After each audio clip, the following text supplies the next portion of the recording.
Pemirsa, Presiden Joko Widodo pada hari Selasa kemarin menggelar rapat kabinet yang membahas dampak dari konflik Iran versus Israel.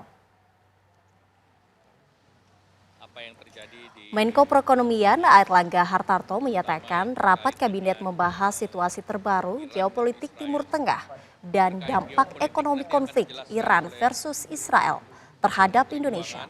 Antara lain lonjakan harga minyak dunia dan naiknya ongkos angkutan kapal. Menahan diri adalah satu hal yang sangat penting, terutama terhadap negara-negara yang terlibat di sana. Dari sisi perekonomian, tentu kita melihat terjadi lonjakan harga minyak akibat serangan Israel ke kedutaan Iran di Damaskus dan juga terhadap retaliasi yang dilakukan oleh Iran. Dari segi ekonomi, Laut Merah dan Selat Hormuz itu menjadi penting, terutama karena Selat Hormuz itu 33.000 kapal minyak dan Laut Merah itu sekitar 27.000, dan peningkatan freight cost itu menjadi salah satu hal yang harus dimitigasi. Secara fundamental, perekonomian Indonesia tumbuh solid 5% dengan inflasi dalam rentang 2,5 plus minus 1%. Neraca perdagangan masih surplus dan cadangan devisa tadi disampaikan masih sekitar 136 miliar US dollar. Menteri Luar Negeri Indonesia Retno Marsudi menegaskan telah berkomunikasi dengan Menlu Iran untuk meredam eskalasi konflik yang terjadi dengan Israel.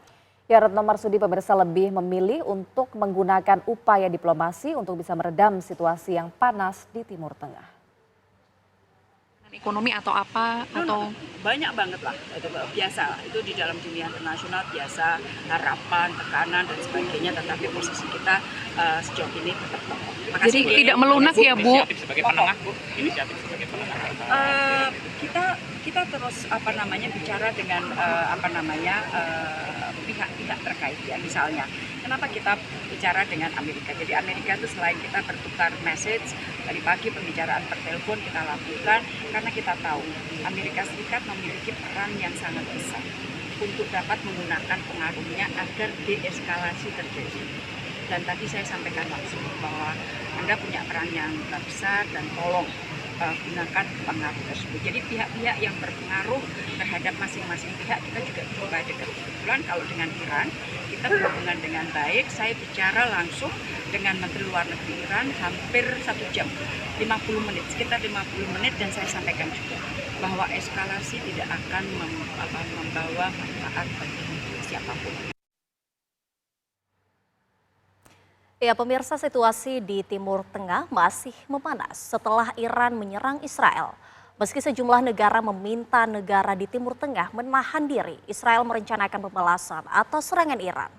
Sejumlah pihak khawatir dampak global atas konflik Iran-Israel akan terjadi hingga disebut-sebut memicu Perang Dunia Ketiga.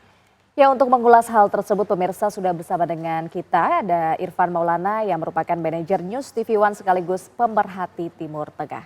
Selamat pagi Kang Irfan. Pagi.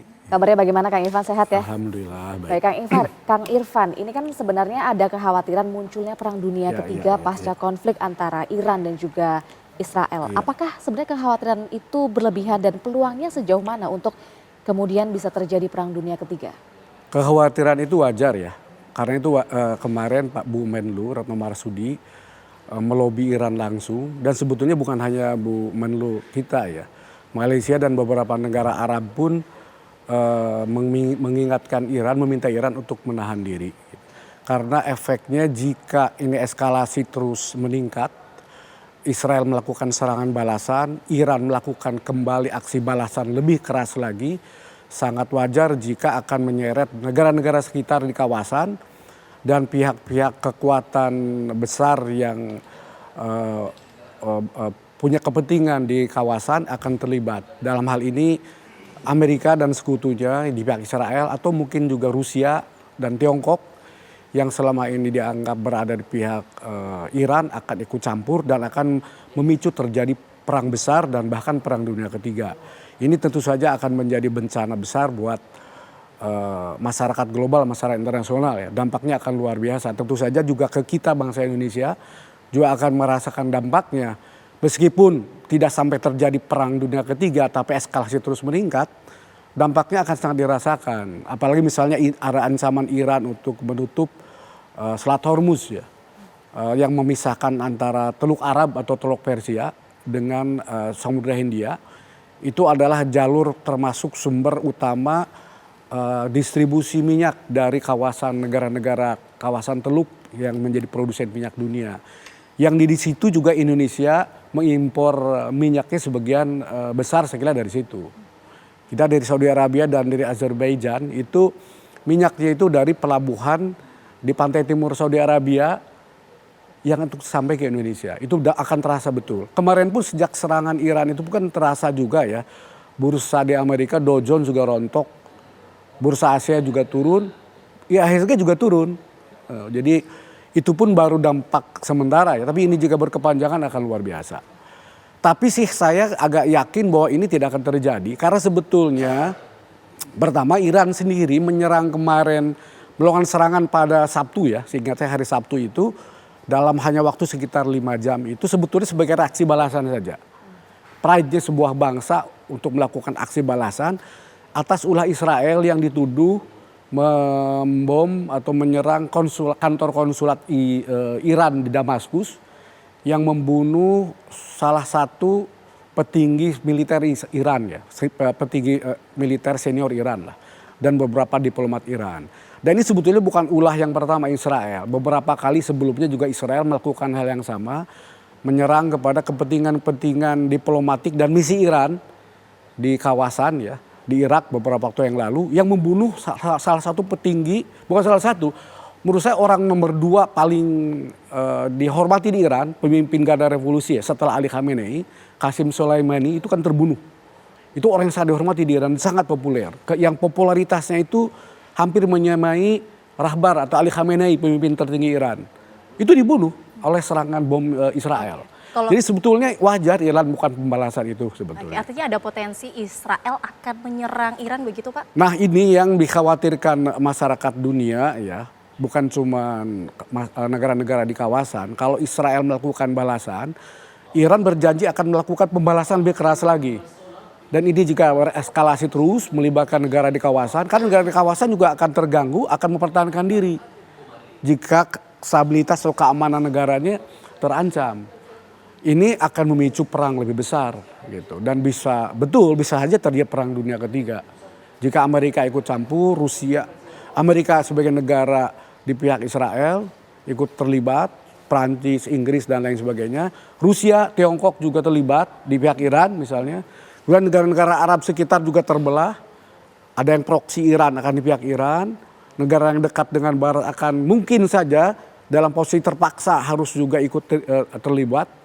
Bisa terjadi perang dunia ketiga. Kita harapkan tidak terjadi ya.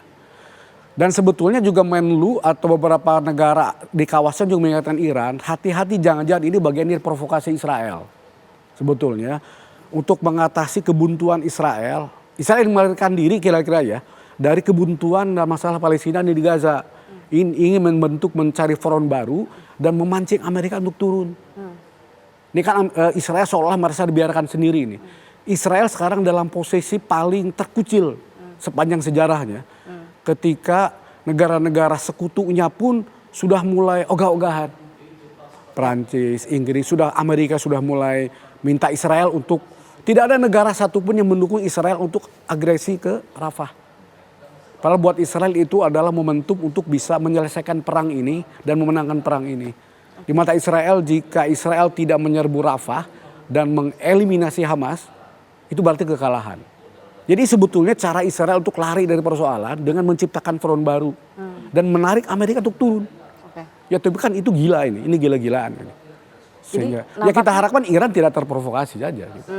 Nampaknya Israel ini tidak bisa membiarkan serangan yang sebelumnya dilakukan oleh Iran, namun ada dampak-dampaknya juga pasti ya akan berdampak pada Israel. Namun ditahan dulu Kang Irfan, Oke, kita baik. akan Iya. jeda terlebih dahulu. Usai jeda kita akan tanyakan lebih lanjut pemirsa mengenai dampak dari serangan Iran ke Israel, terutama ke negara-negara di Timur Tengah bahkan di Indonesia. Sesaat lagi kabar pagi akan kembali untuk Anda.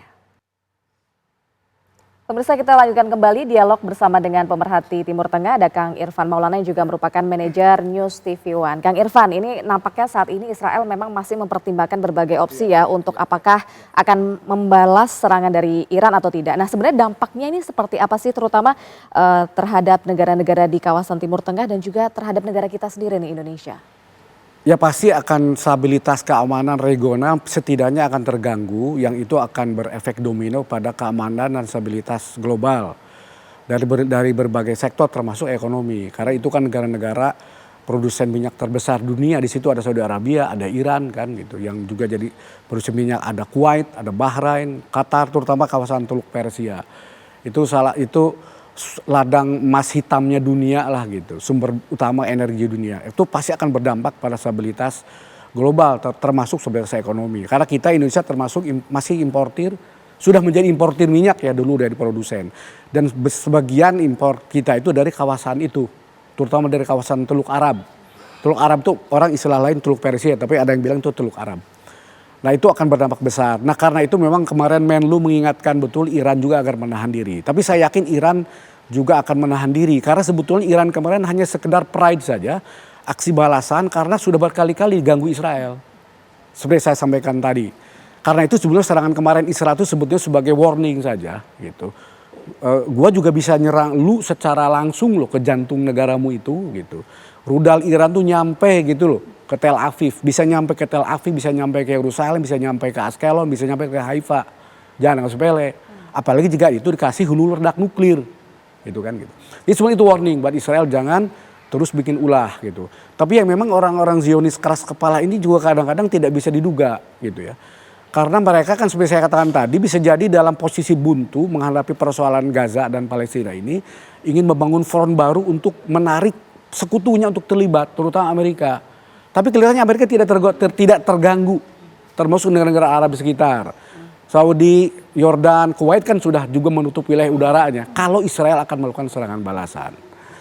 Dan jangan lupa Iran juga semua tidak dalam posisi siap untuk perang besar dalam jangka panjang. Karena setelah peristiwa 7 Oktober, serangan Hamas ke Israel itu, pemimpin Hamas kan berkunjung ke Iran. Iran juga kaget dengan serangan Hamas. Karena Iran tidak dikasih tahu. Menlu Iran juga di wawancara dengan media asing mengatakan kami tidak sama sekali tidak terlibat dengan 7 Oktober. Bahkan sempat agak mengeluh ya. Kenapa Hamas nggak ngasih tahu kira-kira gitu. Sehingga Iran akhirnya terseret dalam pusaran konflik inilah gitu ya. Jadi memang ini saya sih melihatnya masih waras lah ya. Insya Allah Iran masih waras, negara kawasan masih waras untuk tidak terburu nafsu, hasrat perang ya untuk saling memusnahkan yang akan mengganggu stabilitas global dan merugikan umat manusia. Ya, baik Kang Irfan, ini kan kita tahu peran Amerika Serikat ini cukup sentral lah. Iya. Dan mereka juga sudah memberikan sinyal kalau ada perang antara Israel jika berlanjut ini mereka tidak akan ikut serta. Nah apakah Israel memungkinkan ada potensi atau peluang mereka bisa nurut atau manut Nah kepada ini yang sekarang Amerika? di Israel, di kabinet Israel lagi perang kata-kata. Karena kan ada kubu faksi garis keras yang ingin tetap, yang hasrat perangnya itu memang sudah diubun-ubun gitu ya. Karena buat mereka ini bagian dari cita-cita ideologi mereka tentang akhir zaman segala macam lah. Tentang berdirinya Israel Raya segala macam yang itu akan melalui suatu perang besar gitu ya. Ada kelompok moderat, kelompok kiri, kelompok yang lain yang sudah berpikir realistis. Nggak mungkin Israel begini terus. Mau tidak mau dia harus kompromi dengan negara di sekitar. Mau tidak mau dia harus berdamai. Dan mau tidak mau harus ngasih orang Palestina kesempatan untuk hak mereka untuk berdiri sebagai sebuah negara. Di Israel sendiri ada pertarungan keras antara dua faksi yang luar biasa. Amerika saat ini dalam posisi lebih realistis melihat kenyataan. Apalagi mau pemilu nih, kan dalam waktu dekat ini. Anda jangan heran, Donald Trump saja sudah mulai berani ngecam Israel. Padahal Donald Trump ini presiden Amerika yang pernah klaim, saya adalah presiden Amerika yang paling bela Israel. Kemarin pun dia kecam Israel. Trump sampai bilang Israel ditinggalkan dunia sekarang. Semacam itulah gitu. Jadi Israel kelihatannya sudah dalam posisi memang mentok nih gitu ya. Ini kelompok faksi hasrat penggila perang ini yang memang cari jalan provokatif ini untuk memaksa sekutunya untuk turun lagi. Tapi kelihatannya enggak. Kelihatannya saya kira tidak. Oke, tapi kita sebagai negara Indonesia begitu ya, kira-kira peran yang bisa dimainkan oleh Indonesia Peran seperti Indonesia apa? itu sebetulnya satu kunci. Kita kan sebenarnya negara yang menganut prinsip hubungan luar negeri bebas aktif ya, menjaga netralitas. Tapi kita juga punya konstitusi yang mewajibkan kita untuk mendukung perjuangan bangsa-bangsa untuk terlepas dari penjajahan. Dan salah satu isu utama kita adalah Palestina. Dalam soal ini standing position Indonesia jelas, mendukung kemerdekaan Palestina, walaupun bukan berarti tidak menutup kemungkinan kita akan bisa membuka hubungan diplomatik dengan Israel. Dengan syarat itu, Israel segera memenuhi komitmen atau keinginan masyarakat internasional untuk solusi dua negara sebagai langkah awal perdamaian yang abadi. Itu yang sampai sekarang Israel masih keras kepala. Tidak mau memberi, bahkan jangan tidak mau memberi, membicarakan itu Israel tidak mau. Dan saat ini negara-negara sekutu Israel sudah dalam posisi seperti Amerika, Inggris, pada posisi dengan Israel sudah terima saja dua negara, gitu. Sebagai solusi ya. Negara-negara Arab di sekitar kawasan juga sama, gitu. Dan itu juga sebetulnya yang menjadi faktor kenapa Israel gagal menuntaskan proyek normalisasi dengan semua negara Arab, terutama Arab Saudi yang sampai saat ini walaupun dengan berbagai tekanan menolak melakukan normalisasi dengan Israel sampai Israel akui dulu di Palestina merdeka. Jadi sebetulnya sekarang kuncinya di Israel sendiri. Negara-negara lain sebetulnya pada umumnya sudah bisa menerima Israel sebagai sebuah negara, sebagai realitas. Tapi Israel sendiri sampai sekarang tidak mau menerima realitas bahwa bangsa Palestina juga berhak untuk mendirikan sebuah negara yang setara sederajat. Hidup berdampingan dengan Israel sebuah dua negara yang setara. Baik. Sampai sekarang Israel belum rela itu. Itu salah satu persoalan kenapa persoalan Timur Tengah nggak selesai.